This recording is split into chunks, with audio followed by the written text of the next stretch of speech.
In this video, we are going to learn about functional interfaces. Earlier, we have looked at the type of a lambda expression. To recap, the type of a lambda expression is always a functional interface. That is, a lambda can be passed to any method that expects a functional interface. A functional interface and the lambda, they work hand in hand. They are really close together. But what is a functional interface and why is it important when we are working with lambdas? And what is the difference between a normal interface and a functional interface? So for that, we need to run through some examples to find out these answers. We have a multiplier interface here with one single abstract method called multiply, which takes in two integer parameters and returning an integer. So the lambda expression for this particular interface can be written like this. Given two integers, the logic says to multiply them and return the result back to the client. That's simple. Now, why is this expression throwing an error? As you can see, it is saying that there is no variable assigned to it. So, what is the type of this expression? Is it a string? We can try. Nope. Is it an object? Well, certainly not an object as well. Then what exactly it is? So, the type of this expression is actually a functional interface.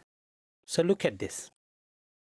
The compilation errors, they're gone away. The reason for that is a lambda expression is expressed as a functional interface.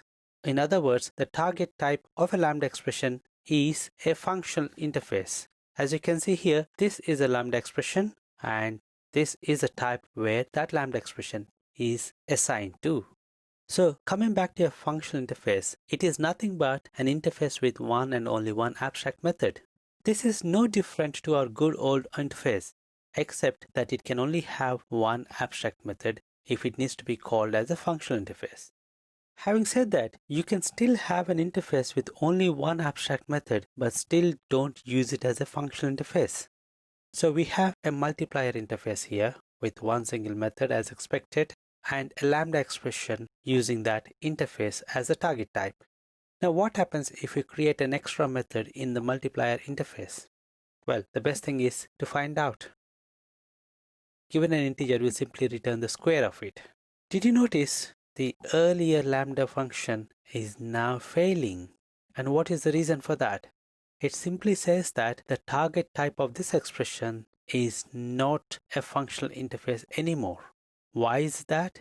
Because we have changed the semantics of the functional interface now. Remember, functional interface should only have a single abstract method. But now we have created two methods here. That means our lambda is broken.